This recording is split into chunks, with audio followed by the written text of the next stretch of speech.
If your brioche dough ever turned out greasy, dense, or it didn't even rise, this is why. I'm Gemma Stafford, professional chef, and I've been making doughs for over 20 years of my career. The perfect brioche dough is not just about the ingredients, it's more about the technique, the tips that you need to follow. You need to build structure, add your butter correctly, and control the temperature at all times.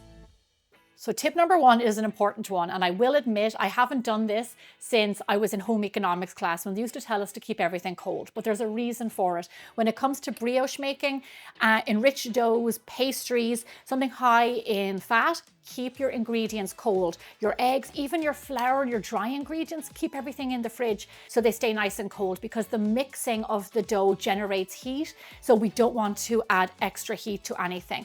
But the one exception is butter. Our butter has to be room temperature, what we call the Goldilocks effect. Not too hard, not too soft, just right. Pliable, soft like that. It is not melting that will make your dough greasy. If your butter is too cold, it will stay in lumps, and those lumps will not break down, and you'll end up with greasy pockets. So leave your butter out at room temperature. I like to leave it out overnight to get this consistency. And sticking with our butter tips, please, because it's an enriched dough and butter is so important.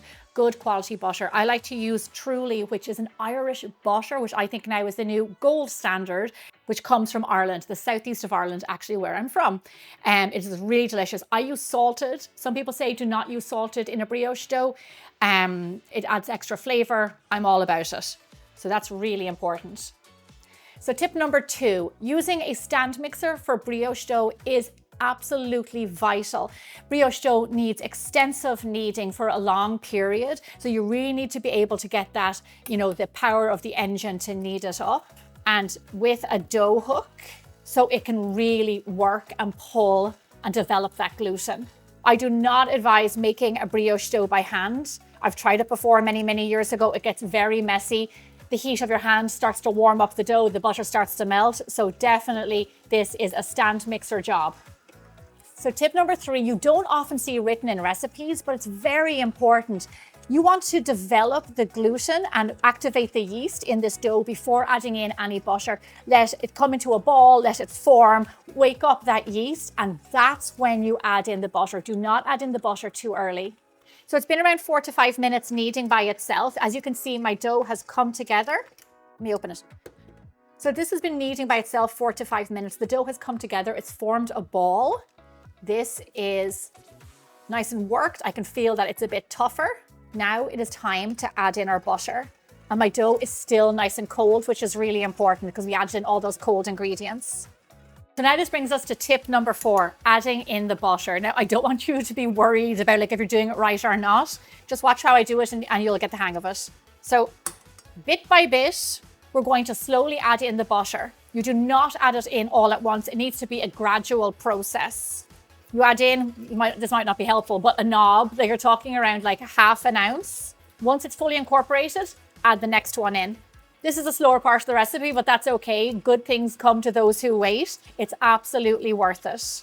When I was in culinary school, I remember so clearly the day that we did enriched doughs. We did danishes, we did croissants, and we did brioche over 2 days.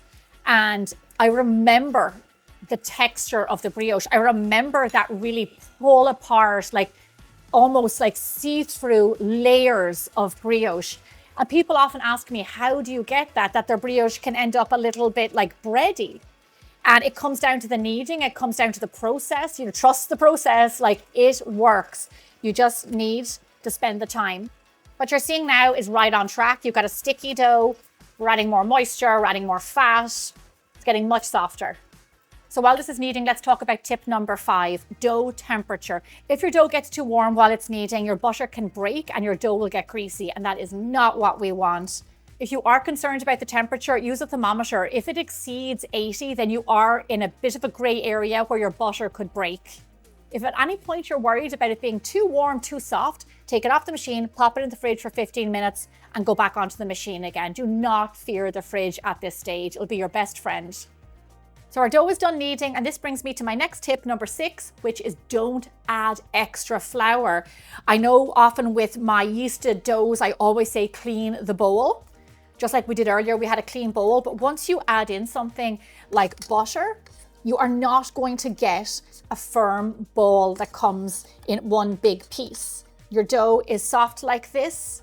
It's pliable. This is what it's supposed to look like. Do not be tempted to add in any more flour. Adding flour will change the consistency and the end result. What you are looking for is a soft, yellowy, pliable dough, just like this one. Okay, step number 7. Now, I will admit I only learned about this recently, that it's kind of mandatory, cold fermentation.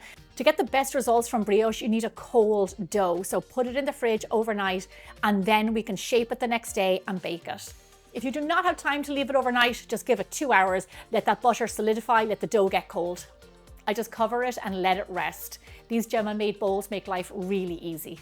For brioche dough, you can use it for many different things. Do it in a loaf pan, do it in a traditional pan, hot dogs, or even hamburger buns, like the way I'm doing right now.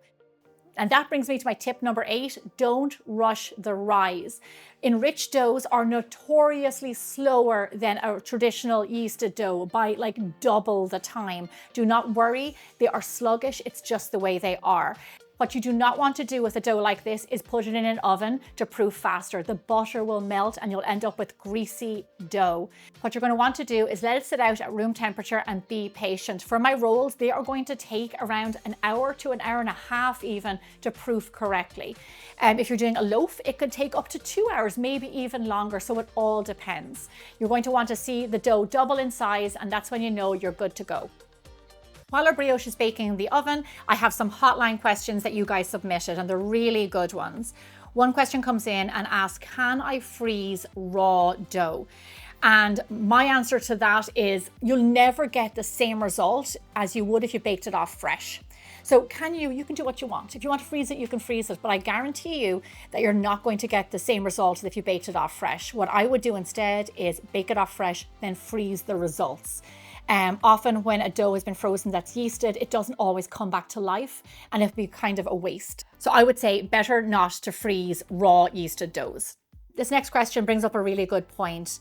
I see people online making brioche, and some people need it and some people don't. What is the right way to do it?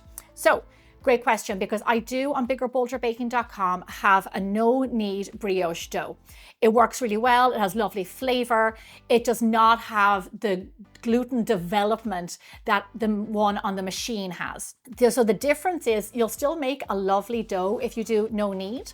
It will have flavor. It'll be yummy. But if you want that classic, very like pull and the really lovely long gluten strands and the air, you're going to want to knead that on a machine rather than do a no knead method. You'll just get different results for this dough. It's a really great question because you kind of wonder which is the right way. You just choose which result you want.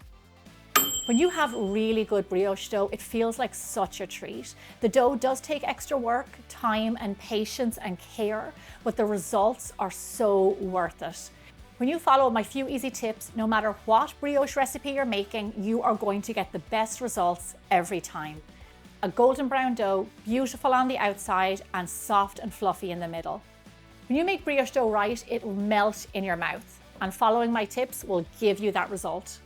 Now you have all the tips to go forward and make the best brioche dough. Thank you so much for watching. I'll be back here again really soon, same time, same place next week.